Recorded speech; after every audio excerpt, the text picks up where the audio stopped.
Welcome back to WMAC Now with your host, Chuck Stevenson, coming at you with a Deep Jewels fight announcement. So, Deep Jewels, the premier all-women's MMA promotion in Japan, has announced their 46th event. It's going to go down Sunday, September 8th at New Pier Hall in Tokyo, Japan.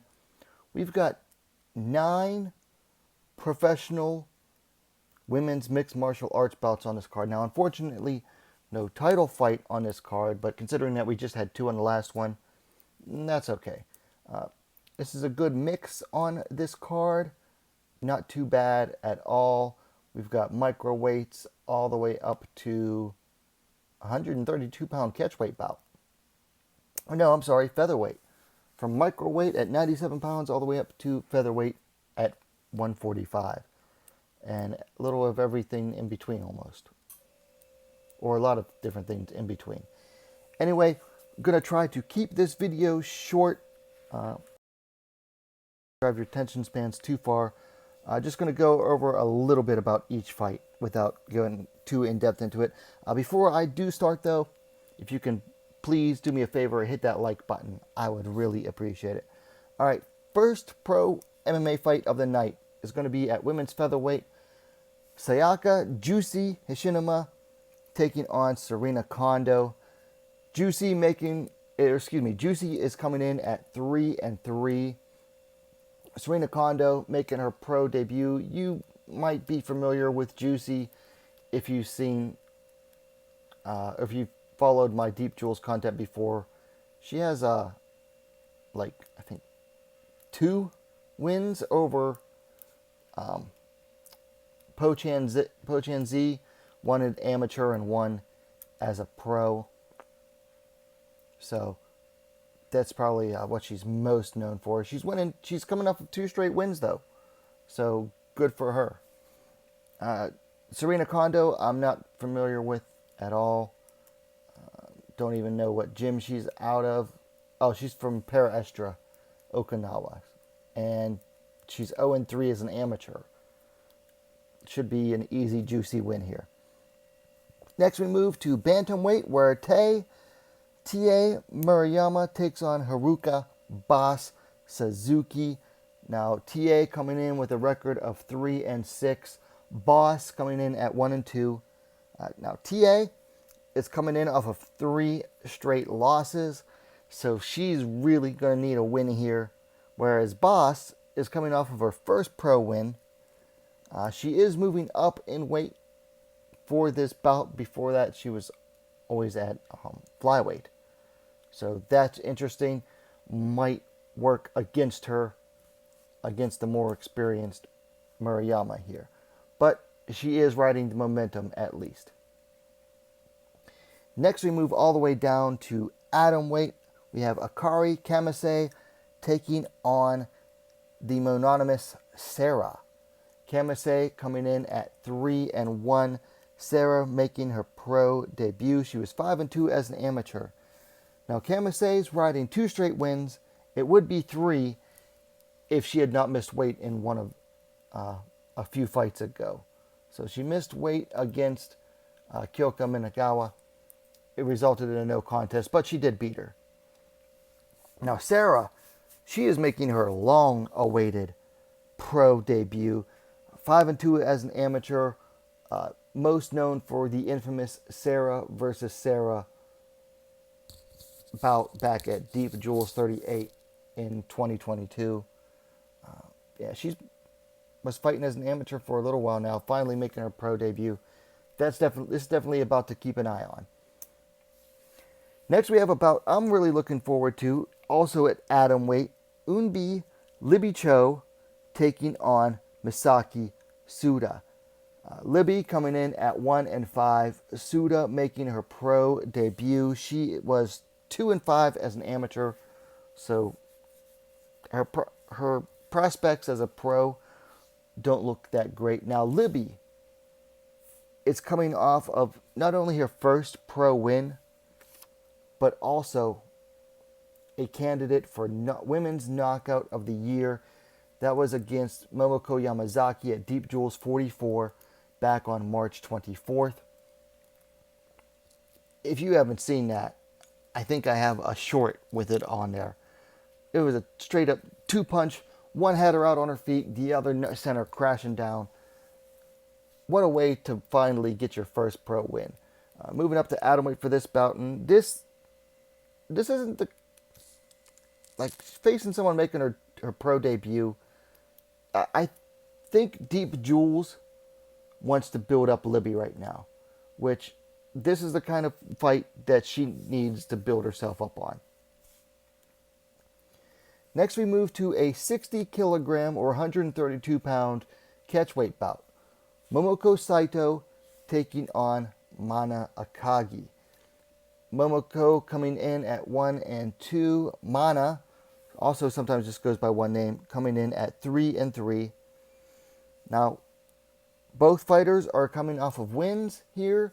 Momoko Saito defeating Tae Maruyama via TKO about a month and a half ago. Mana fighting on a bigger deep card. She's coming in off of a submission win. Both fighters moving up in weight for some reason for this one. Not really sure the reasoning behind it. Then we move back down to all the way down to microweight. Momoko Yamazaki taking on the girl who was going by Mahina, but now she's going by China. Yamazaki coming in at 4-6. China coming in at 1-0. Now, of course, Momoko is coming off the really bad knockout loss to Libby in her last bout. Mahina, China, on the other hand, she looked really good in her pro debut. Who did she fight here? Let me see.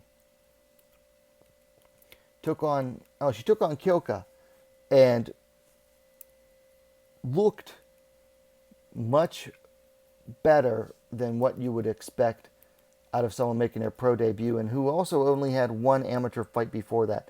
Now, she was supposed to fight Kimika Jaka back at Deep Jules 45 in May. Unfortunately, Kimika had to pull out due to injury, so she will be making her second pro fight against Yamazaki, who's looking to recover from a really bad knockout loss. So we'll see. Anything could happen here, but I would favor Mahina China. Then moving up just slightly to atomweight, Aya Murakami taking on Yuko Kiryu. Now, Murakami comes in with a record of 7-2. Kiryu coming in at 13-11. Murakami coming off a loss at Deep Jules 45. She fought to unify the Deep and Deep Jules microweight titles, losing to Saori Oshima via TKO in the first round. Yuko Kiryu, she hasn't been doing so great lately herself. She's lost 3 of her last 4.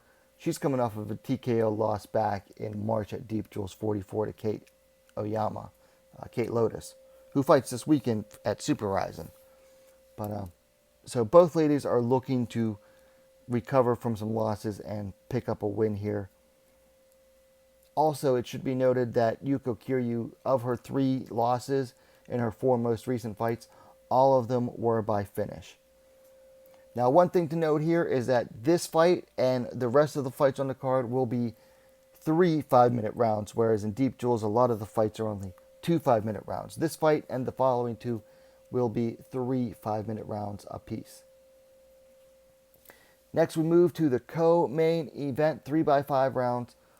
Namiko Hime Kawabata taking on Saki Kitamura.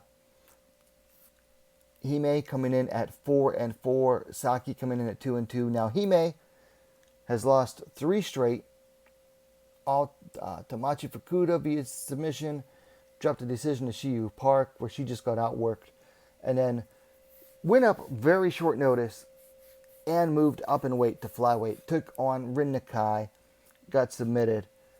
But you know what? She put on a gutsy performance there. Now, Saki coming in off of a win. Both of her wins, her 2 wins, are by knockout. That should make it interesting. So you got Hime looking for a win. Saki, she has some popularity to her because she was on the Breaking Down show run by the Asakura brothers. She has big knockout power.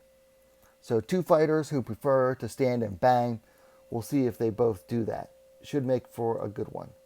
And that was at that's a 49 kilogram or 108 pound fight. Finally, we move to the main event at strawweight. Machi Fukuda taking on MACHI and Saorise Manfredi. Now, Machi, she's a popular fighter for Deep Jewels. She is an absolute ticket seller. That's why she's in the main event in a non-title bout. However, she is coming off of 2 straight losses, both by decision, but they were both for the, at the time, vacant interim strawweight championship. She lost to Arisa Matsuda. Matsuda vacated the belt and then took on Shiyu Park, who moved up to strawweight for the first time, I believe, in her career. And Machi lost to Shiyu Park as well. So Deep Jewels needs to help her recover. They need a tune-up fight for her. So they're flying in a foreign fighter.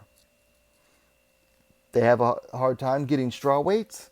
Strawweights a bit sparse in Japan right now, particularly the fact that the few strawweights that are in Japan are spread out across separate promotions. So they went to Thailand. Now, Saorise Manfredi is technically French, but she lives and trains in Thailand. She comes in with a record of 2-5, and she is not good on the ground. Good striker, hits hard, but gets taken down and submitted a good bit. I mean, two of her most recent losses are by submission. Now, she is coming in off of a win via submission, actually, 3.5 months ago. That's pretty interesting. Another thing to note is the big age difference here. 36 years for Manfredi to 21 for Machi. Yeah, I think this should be a fairly easy tune-up fight for Machi. She's going to have to get past the striking of Manfredi to get her down to the ground. But once she gets down to the ground, should be able to control her pretty easily. Now, Machi did show some improvement in her ground and pound in the last fight, but man, she needs to slow down and work on controlling it. But we'll see if she can do that. So there you have it, Deep Jewels 46. Like I said, it goes down Sunday, September 8th at New Pier Hall in Tokyo. It's not a bad card at all. A couple of these fights are definitely worth watching. Let me know your thoughts in the comments below. And while you're at it, go ahead and subscribe to WMMA Now, the best, most complete women's mixed martial arts dedicated platform online. Thanks for watching. We'll see you next time.